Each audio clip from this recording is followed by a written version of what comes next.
ക്രിക്കറ്റുമായി ബന്ധപ്പെട്ട് ഇന്ന് പുറത്തു വന്ന പ്രധാനപ്പെട്ട രണ്ട് അപ്ഡേറ്റുമായിട്ടാണ് ഈ വീഡിയോയിൽ പറയാൻ പോകുന്നത്. വീഡിയോയിലോട്ട് കടക്കുന്ന മുമ്പായിട്ട് ഒരു പ്രധാനപ്പെട്ട കാര്യം പറയാനുണ്ട്.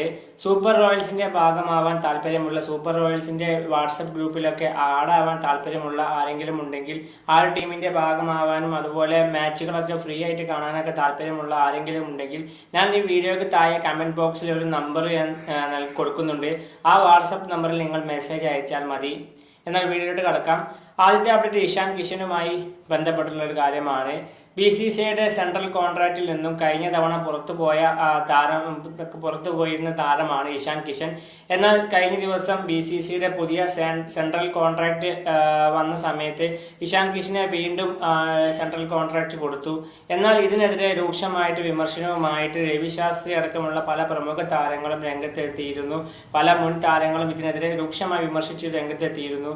BCCIയുടെ പല ന്യായങ്ങൾക്കെതിരെ, പല ചട്ടങ്ങൾ ലംഘിച്ച താരത്തെ വീണ്ടും തിരികെ കൊണ്ടുവന്നതിനോട് ഒട്ടും യോജിക്കാൻ സാധിക്കില്ല. ഇഷാൻ കിഷൻ അത്ര മികച്ച രീതിയിലല്ല ഇപ്പോൾ പോയിക്കൊണ്ടിരിക്കുന്നത്, മികച്ച ഫോമിലല്ല.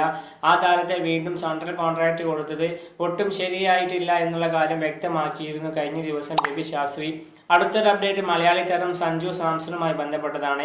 രാജസ്ഥാൻ റോയൽസിന്റെ അടുത്ത മത്സരം നാളെ RCBക്കെതിരെയാണ്. എന്നാൽ ഈ ഒരു മത്സരത്തിൽ സഞ്ജു സാംസൺ കളിക്കില്ല എന്നുള്ള കാര്യം ഒഫീഷ്യലായിട്ട് ക്രിക്ബസ് പോലത്തെ പല പ്രമുഖ മാധ്യമങ്ങളും റിപ്പോർട്ട് ചെയ്തിട്ടുണ്ട്. എന്നാൽ ചില റിപ്പോർട്ടുകൾ പ്രകാരം സഞ്ജു സാംസണ് ഇത്തവണ ശേഷിക്കുന്ന മത്സരങ്ങൾ ഫുൾ നഷ്ടമായേക്കും എന്ന റിപ്പോർട്ട് കാണപ്പെടുന്നുണ്ട്.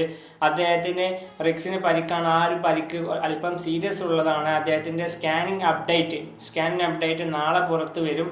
എന്നാൽ അതിന് ശേഷമായിരിക്കും സഞ്ജു സാംസൺ ബാക്കി ശേഷിക്കുന്ന മത്സരങ്ങൾ കളിക്കണോ, അദ്ദേഹത്തിന് റൂൾ ഔട്ട് ആക്കണോ എന്നുള്ള തീരുമാനത്തിൽ മെഡിക്കൽ ടീം തീരുമാനമെടുക്കുകയുള്ളൂ. അത്തരത്തിൽ റൂൾ ഔട്ട് ആവുകയാണെങ്കിൽ അദ്ദേഹം പെട്ടെന്ന് തന്നെ ബാംഗ്ലൂർ NCAയിലേക്ക് പോകും. അവിടെ റീഹാബിന് വേണ്ടി അദ്ദേഹം NCAയിലേക്ക് പോകും. മിക്കവാറും അദ്ദേഹത്തിന് വരുന്ന ശേഷിക്കുന്ന കുറെ മത്സരങ്ങൾ കൂടി അദ്ദേഹം ചിലപ്പോൾ റൂൾ ഔട്ട് ആവാൻ സാധ്യതയുണ്ട്. ഏതായാലും സഞ്ജു സാംസന്റെ ഇഞ്ചുറിയുമായി ബന്ധപ്പെട്ട് എന്തെങ്കിലും മറ്റ് അപ്ഡേറ്റുകൾ വരികയാണെങ്കിൽ ഈ ചാനൽ വഴി അറിയിക്കുന്നതായിരിക്കും.